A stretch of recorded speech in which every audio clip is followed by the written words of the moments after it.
everyone, and welcome back to our Golden 20s podcast. My name is Tegan, and I'm joined with my co-host, Hello. Sadie, and we are here to chat about dating, specifically how to date in real life, to get away from the dating apps, or on the other hand, if you're in a relationship, how to keep the sparks alive if you're in a long-term committed relationship or you're married, how to continue to quote unquote date during all that fun stuff. But before we dive in, I think we're going to do a connection card. And I'm very excited to say we have now moved on from the yellow category. We are into green, which yellow was break the ice. Green is it's time to go a little deeper. Okay, here we go. So, are you I'm ready? You know me, I love a good deep chat. So I'm like, let's go a little deeper. I'd love for it to be like the most surface answer question, like after all that. Okay. What irritates you more than it should? Why is this so hard for me? I know. For me, the thing that's tripping me up is more than it should. Yeah. Because all the things that I'm thinking of, I'm like, no, I should be irritated. This is, But okay, this is like very weird, but I don't have to deal with this often, but I am very like tidy, and in my house everything has a place, and like everything this is going to make me sound crazy, and I'm aware of that, but everything's also like at a slight angle. When I put things in the fridge, like I put the English label facing out, like little things like that. So when I have people over, or I imagine like myself living with somebody one day, I'm like, this is something I'm going to have to like change about myself, because I get very like irritated where I'm like, oh, that's not in its exact spot anymore, where I know that's a bad thing. And I don't really get like irritated. Like I would rather just go and like fix it to like, fix it. Where I wouldn't be like, oh my God, you put the milk in the fridge backwards. Like I wouldn't yell at somebody for it, but I always feel like I notice it, and it's like, oh, I'm just going to fix that, where it's like, that's so unnecessary. Like it's not good to be this OCD about the things in your house. I don't know. Yeah. I blame though working at Anthro for as long as I did, because you are programmed to standardize, is what they call it, where it's like if you see a rack of clothes and the hangers are like poking out, you need to go hug the rack and like level out all the hangers. Every night we spent 2 hours every night after the store closed, 2 hours before the store opened, cleaning the store and standardizing it so all the colors lined up perfectly. And now I feel like I just take that approach to my house, where it's like everything is standardized to Anthro standards, which in my head I'm like, that's great, everybody wants to live in an Anthro store. And then it's like, but that's not how real life works. So I thought of what irritates me when you were talking, and it's unclear dress codes at weddings. I text Sadie about this like 25 times a week. And I'm like, why does this bother me so much? This has nothing to do with, like, why do I care? But for some reason, it literally is my biggest, like, pet peeve in my entire life. Like, it triggers me. Yeah, that is the perfect answer. That would be my... Yeah. Yeah. I don't know what my problem is. I think it does irritate me. I can understand, though. Again, Tegan's, like, told me a lot about her irritations with this. But I'm like, what you're saying like makes sense, because like I think people don't know the dress code themselves, and then they're like telling people to dress a certain way, and you're just like, but are you sure you know what you're asking me? And then I think that's where the irritation comes from, where it's like, just because you say formal black tie, do you actually mean formal black tie? You know, like I think there's just a misunderstanding, and then you're like, okay, what do you actually want from me? And in that case, I'm like, that's irritating, because you don't want to go overdressed, but you also don't want to go underdressed to a wedding. Like, it's like a fear of looking stupid, where I'm like, I want to follow the dress code because I don't want to be rude, but then I don't want to show up and look stupid. And the monetary side of it, where I'm like, do you know what you're asking? Like, we're invited to a lot of weddings this year that are black tie. And so for men, that means you have to wear a tuxedo, and it's $300 per rental. So that means my husband's spending $300, and then we have to stay in a hotel, and then we have to buy a wedding gift and all that good stuff, which seems like a lot to me. Yeah. Maybe not. My wedding, the dress code was cocktail. Right. And I can say, if anyone's listening who's planning a wedding, I do not remember what anyone wore. Like, you were busy thinking about what you were wearing. It doesn't seem that important. As the bride. Exactly. So yeah, I think that's the two parts of it. The other thing is, I think people just don't understand the dress codes. A lot of the weddings I'm invited to are dress codes that aren't even a thing. Like, people make up their own now. And so it's like you can't even Google what it is because they're not real dress codes. Like, I'm going to one that's formal / black tie, which isn't a thing. Those are two different dress codes. And then I'm going to one that's beach formal. Oh, gosh. That, again, is not a thing. So all this to say, it's very triggering for me. But I'm like, also, why does it matter? Right. Like, it's nothing to do. Like, I could wear... If I wanted to be petty, I could show up in a full ball gown, because that's what the dress code is, and be like, yeah, here I am, and that's life. Like, why do I care? But I do. Okay, that's fine. I feel like we both got to we both got to rant a little bit. We know these things shouldn't bother us, but they do. We're aware of it. That's important. I don't know. I'm like so fired up right now. Okay, we need to move on. That's so funny. Okay, well, we can jump into the main part of our episode before Tegan, gets any more worked up about the wedding dress code. Yeah. But we're going to, talk all about dating, as Tegan mentioned at the beginning of this episode. I know a lot of our listeners are single.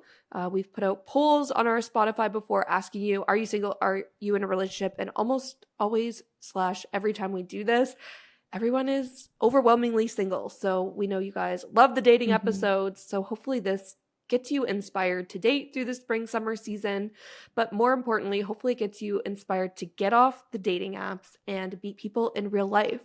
I kept seeing at the beginning of 2024 how dating apps are out. They are canceled. Nobody actually wants to meet their partner on a dating app. And I can vouch for that myself. And even it's, I think, shifting where guys that I've met on dating apps, but we aren't talking to each other on dating apps anymore. We either follow each other on Instagram or we text periodically, whatever. They're all like, oh, are you still on dating apps? And all these guys are not. They're like, I just don't want to meet my person that way.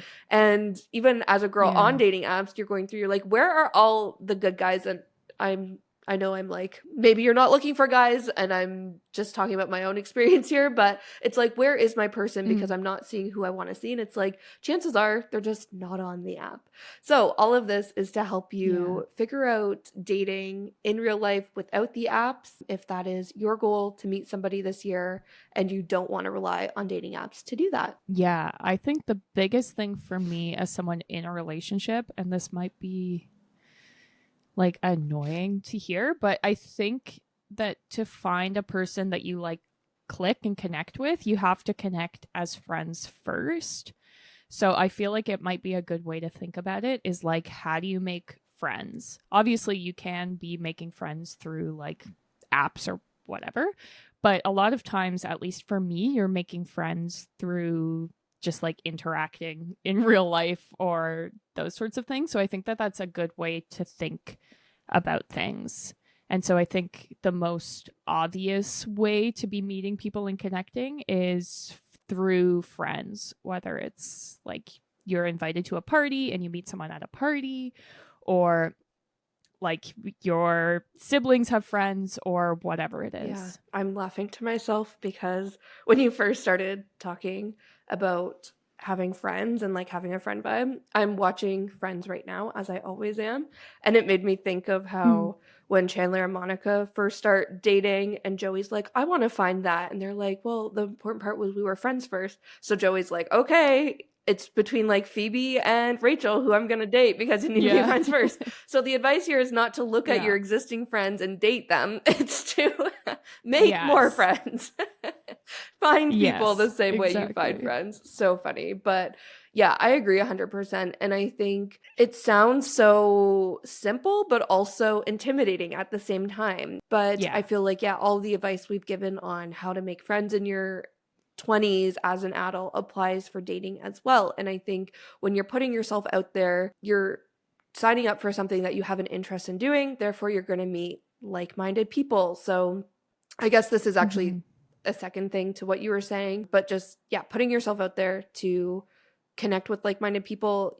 You might make more friends who then introduce you to somebody. Like maybe you go to the yoga studio, you have like a workout bestie at the yoga studio and her brother is single and eventually she sets you up, or maybe you're going to the gym and you run into this cute guy every time you go to the gym and then you and him, set up a time to see each other outside of the gym and that turns into something. Like I think just putting yourself in positions to meet people is definitely the biggest thing. And I feel like the best mindset to have around this, because again, it sounds simple, but it can be frustrating when you're doing things and you're like, okay, but I'm not meeting anybody. Like I went for dinner with a friend a few weeks ago and she was like I signed up for this writing class and it's me and a bunch of old dudes like in their 40s and 50s in this writing class. But like I signed up because like I wanted to do it, but I was like, oh, maybe I'll like meet somebody. She signed up for a dance class. That one, she was like, I'm just like meeting other girls my age or like gay guys. She's like, that's fine. Yeah. But like, I was like, I'm doing the things. I'm signing up. I'm putting myself out there and I'm still not meeting people.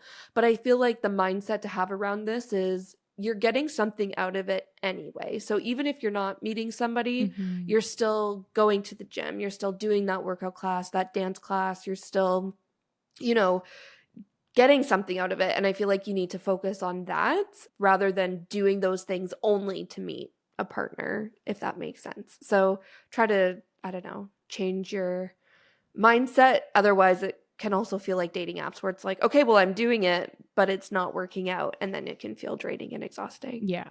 And I like your idea too around also just asking people. Like, this is something I feel like I've kind of done, but not blatantly, but asked my friends to set me up with people. Be like, do you know anybody who's single? And I feel like there can be, as a single girl, I know the single shame very, very well, where you might be like embarrassed to ask for that, or you're not sure you actually want to be set up with somebody, like, because it could just be like weird, awkward if it doesn't work out, if you don't like them, you feel pressure around it. Like, I understand that, but it could also be a really great way if you're like ditching the apps altogether, just to ask literally everybody, do you have a single friend to set me up with? Or even like Tegan, I could be like, does Tyrell have any friends? Or like, your friends, partners, even your coworkers, like literally just ask anybody to set you up, and you never know what could come from it. Yeah, totally. I did want to ask, how do you feel about dating coworkers? Oh my God, I'm so glad you asked that, because I thought about writing this in our notes and I didn't. I totally forgot. I don't like it. So I think it's because, hold on, let me backtrack. I don't think it would work for me because I'm somebody who like really prioritizes my career. I think I would need that separation. Even like I have friends at work that turn into like real friends, and I have a hard time sometimes differentiating them as my coworker and my friend. And when I get annoyed with them at work, I'm just like, fuck this person. Like, I don't want to hang out with them. I don't want to text them. But then it's like when we do have just friendship time, I'm like, okay, this was nice. But I get like very worked up in my head. So I'm like, for me, I don't think it would work. However, I know that's how a lot of people do meet their person. I think it could, if you don't work in close contact with this person, like if you're in like completely different departments that don't overlap, I think that's good and like has a higher chance of actually working out. But for me, I'm like, if I were to meet somebody through work, I feel like, and we worked closely together, I would have to be like, okay, either one of us needs to change jobs or something, because I just don't see that working for me. And I can see it causing like a conflict of interest and just, really hard separating work from real life. And I don't know. What are your thoughts on it? Yeah. I feel like neutral about it. I know some people are like, never date coworkers because it's just messy. I don't really agree with that. Well, I don't think you should hook up with coworkers, but I think genuinely dating, I think is fine. Like, I think the opposite. oh, really? Not the opposite. Interesting. I think, I don't know. I feel like I have so many really awful Scorpio things to say here that would get me canceled. I feel like that's where the mess comes in. Yeah. If it's just like, we're just hooking up, or hooking where up I'm is like, messy, if you're dating someone and then it's like you get married, no one's going to be like, that's messy that you were dating at work. I don't know. But it is risky. Yeah. Like, I have worked with a couple who met at the workplace and they got married last year. And I'm like, that's great. But they were like, we had to keep it a secret because like we didn't want the mess that was associated with it. And at that same time, I was working with another couple who broke up. And they're like, now we don't even speak, and like we can't work together anymore. And it's like messy. So I'm not like pro it, but I'm not anti dating at work. My thing, I think it could be a good way to meet people, but I just think long term you can't work with them and date them at the same time. Like, I think if you use work to like find your person, or not even use it, if you happen to find your person through work, I'm just like, okay, I think one of you should switch jobs eventually. And maybe I think there's a lot of people that disagree with that.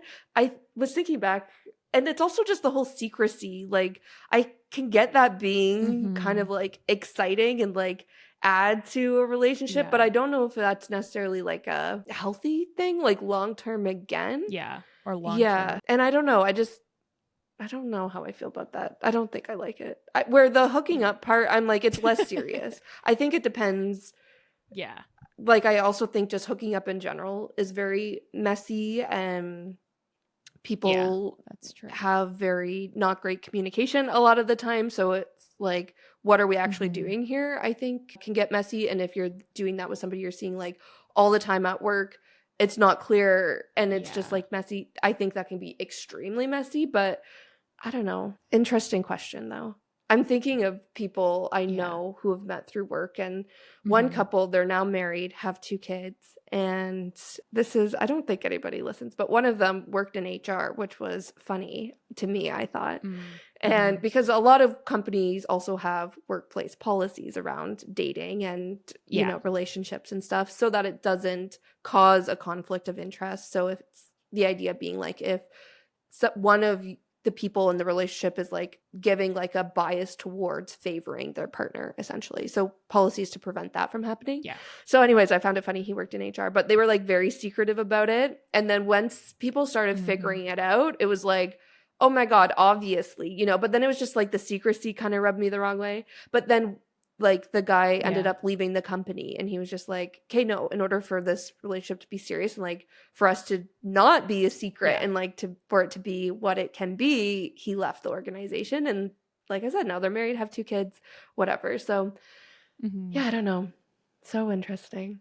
And I also think, sorry, this is like just going off the rails now. I also feel like it's interesting because I feel like I'm a different person at work than in my friendship. So I'm like, and like outside of work, I'm like a very, I don't know, like professional, like very confrontational and like, I don't know, person at work, versus in my personal life, I'm very like goofy and silly. So I'm like, I don't even know if, I don't know. Interesting question tag. I'm thinking way too deeply about this as if it's our connection card question, but yeah. I all this to say, I feel like it's not like, I don't think if you're looking for someone, you should set up rules about like, I can't meet them here or I can't. But then it's also like, be smart about it. Yeah. And it's also like advice, adjust, right? Like if you meet somebody at work, then it's like, okay, what do we do now? You know, like I think this is something that I've struggled with. as somebody who is such a planner, is like doing Mm. something with the intention of meeting somebody and then having to have it all planned out before you even take on step one. And then it's like, in that case, you're just setting Yeah. yourself up for disappointment a little bit, but it's also like things never go to plan and you always have to adjust. So just keep that in mind as well. Yeah. Yeah. I also feel like one key thing if you're trying to meet more people is to just say yes to more things. Again, this maybe sounds obvious, but it's like say yes to the parties, say yes to the events, and just say yes to being in opportunities to meet more people because then you never know. Yeah, 100%. And that's how you can, yeah, unknowingly meet mutual friends of a friend without even being like asking them to be set up with them. You know what I mean? So I love that. I Yeah. think outside of some of the other things we just listed out, if it's like gym, workout classes, things like that, other things you could like sign up for or try out or just put yourself out there in effort to maybe meet somebody is just like going out to different public spaces and community events, whatever that looks like to you. So that could be like signing up for some sort of hobby, if it's like cooking class, a pottery class, like literally anything. Maybe it's like a bartending class or something like that. Just signing up for something like that. Again, you're still getting something out of it, even if you're not meeting somebody there, and do it as something like you're actually curious and like want to learn about. That's when you'll get the most out of it. Yeah. Even like co-working from coffee shops. I know I've mentioned that in the past, but sitting at like communal tables at coffee shops and sitting next to people who are also there rather than just, going somewhere, sitting at a table all by yourself, putting your headphones in and not being approachable. Same with bars. If you're going out with a friend for drinks, maybe you sit at the bar instead of at a table. Yeah, and just show that you're a little bit more open to people striking up conversation and you actually are putting yourself in a position for them to do that. Yeah. I think another big thing is actually being the person to take the first step. So if you're sitting at a bar, start chatting to the person next to you. Or like if you see someone sitting by themselves, ask, "Can I sit with you?" Even if you're attending like a concert or the theater or whatever, and you're in line, like chat to the people in front of you. It can be intimidating, but I really like it because the risk is so low. Like if it's awkward or they're like clearly don't want to talk, you're like, okay, well, I'll never see that person again.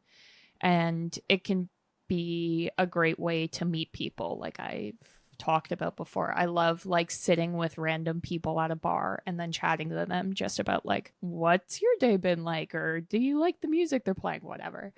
And so that can be a really good way to meet new people. Yeah, this is a moment of tough love, I think, for me, because I'm like, I think as women specifically, and if you're in like heterosexual relationships or looking for a male partner, we're taught as women for men to make the first move. If this is through movies, through books, through random stories we make up in our head, we're like, we wait for them to come over and talk to us in the bar, to ask for our number. And it's like something that I've been constantly been thinking about. I went to a dating event back in February, which I'm going to talk about in just a second, but it was like an in-person dating event. And there were a lot of people there, way more than I thought, and a good mix of girls and guys. And all the girls, we were all doing the same thing. Like, these guys are going to come over and talk to us. And, that's how these conversations will start. That's how the sparks will start flying, whatever. But my friends and I kind of all separated, and I was like, okay, first things first. Obviously, I hit the bar, grabbed my drink, and I was like, all right, I got nothing to lose. In this case, it was nice because I was like, I know everybody here is single, and like, we're all here to date and mingle. So that took some of the pressure of approaching somebody off. But I was just like, I need to turn it on and be a little social butterfly. So I was just talking to as many people as I could. And something that guys consistently kept telling me was like, it's so refreshing that you just came over and started talking to me. And people were like, you're just so confident, you're so bubbly, you're so friendly. And again, like, multiple people said this to me. And I'm like, obviously I had to have a pep talk with myself to turn on this like part of my personality to do this. But Yeah. talking to these guys, I was talking to this one girl for a while, and he just how he was saying things, I was like, it was dawning on me how guys have the same fears and insecurities as us girls do about approaching somebody and Yeah. talking to them. And to be honest, it's probably even worse for guys because girls they don't want them to feel uncomfortable or like they're being sketchy or that Yeah. they're threatening them in any case. So as much as we think we want a nice man to come over to us randomly in public and be like, "You're really beautiful.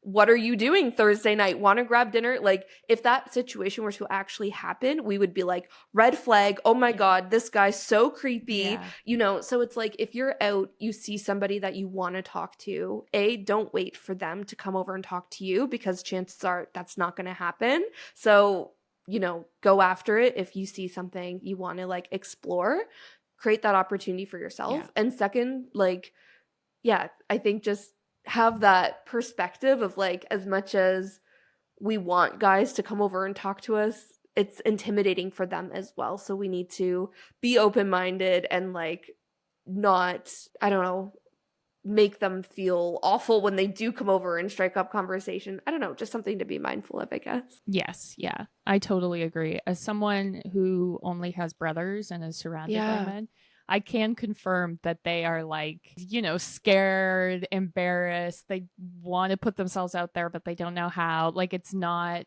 I don't know, not all dudes are like, have some master plan when it Exactly. comes to women. Yeah.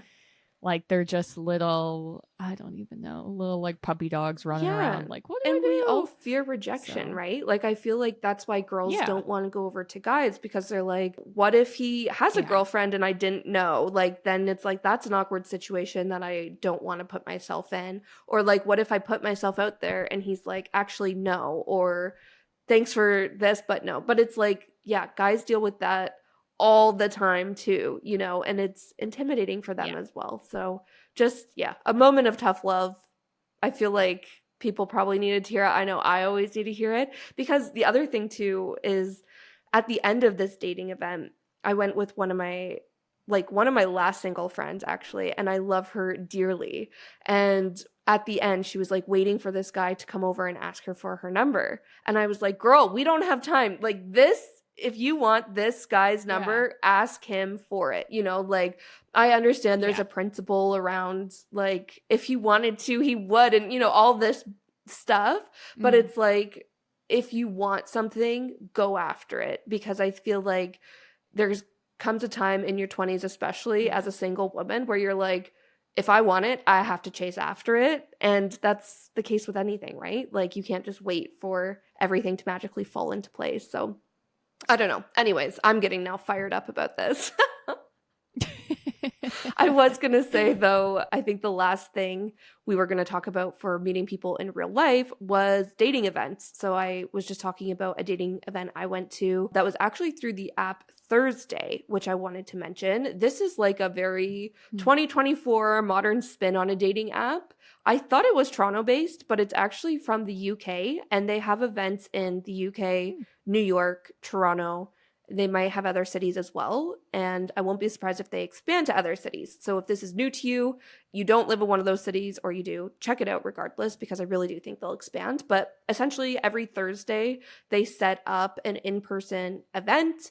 You have to download the app to buy a ticket to the event, and that's where you also learn the location of the event. So rather than like swiping through people on the app, which you still do have an option to do, I believe, but it's essentially just bringing people together to an in-person event. So they announce a new location every Thursday. They sell tickets for the location and then for the event. And then you just show up to the location and you start to meet and mingle with other singles there. So I feel like it's just such a great way to use apps, but in a different way from swiping. And it could be a fun way to explore the city as well as meet new people. You can go by yourself, with friends, whatever it is. So definitely check that out.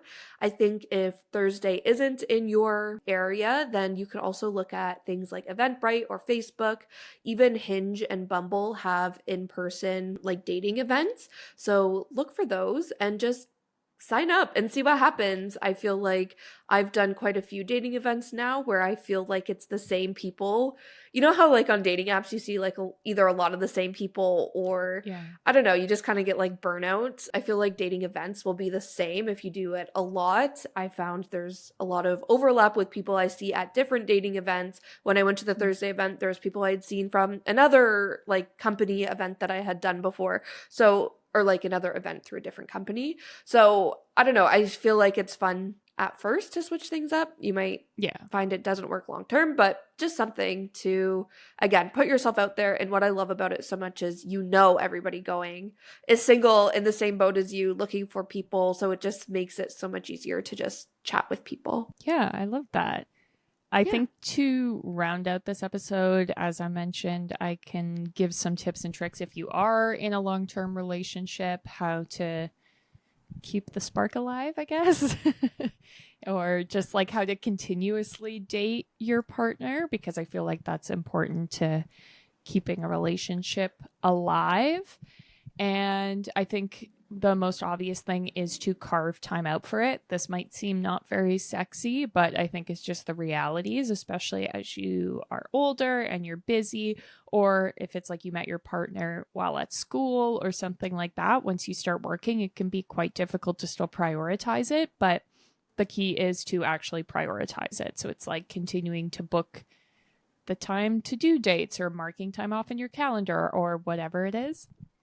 I also think you can keep it cheap by elevating simple things like a movie night at home. You don't have to be just like sitting in your sweatpants and laying on the couch. You can make it nice. You can have snacks, whatever. Even just like a dinner date at home, I feel like can be a nice way. Instead of like, we're going to eat takeout on the couch, it's like, no, we're going to set the table with the nice stuff and have a nice dinner or get dressed up at home. I also think it's nice to make space in your budget for date nights to keep that a priority. And one thing that I think is great is doing things that you would already be doing, but doing them together. And an obvious one to me is like the gym. If you go to the gym, it's like come up with a way so that you and your partner can do it together. You'd already be doing it, so you might as well make it sort of like a bonding activity. Even just like my husband reads books I like so that we can then talk about it. If I'm going for a walk, I invite him and then we go on the walk together and then we talk about the books we've read or whatever. Watching the same TV shows, watching the same like YouTube videos, little things like that. It's very simple, but I feel like can really help with your like togetherness. Also, trying new things together can also be a great way. Even it can be as small as trying out a new class at your gym, or as big as like traveling to a new place together, whatever that might be. Another thing, which again maybe seems obvious, but I'm going to say, is to keep things sexy, where it's like obviously when you live with the person and you've been together a long time, they've seen you at your most unsexiness, but it's like every once in a while it's nice to like dress up, like wear the good lingerie and really embrace the sexy vibes. And I know this sounds like the opposite of what I was just saying, but doing something separately I also feel like can be really nice. So it's like, it's good to do things together, obviously, but then also doing things apart. Even things like getting ready separately, that's a lot sexier than like him watching you shave your legs, then put on Spanx. And even like arriving separately, I feel like has a very sexy vibe that I love. If it's like he's coming from work and you're coming from your work and meeting at dinner, that can be a lot nicer and can elevate a date. Again, I feel like none of these are like earth-shattering revelations, but I do feel like they're all valuable and worth saying. So those were my little tips and tricks. Yeah, and I feel like what I love about that is there's so much about dating that I think us girls especially love. And then when you're with your partner, you're like, oh, I don't do those things anymore. Like, oh, I miss, getting dressed up and going on a date.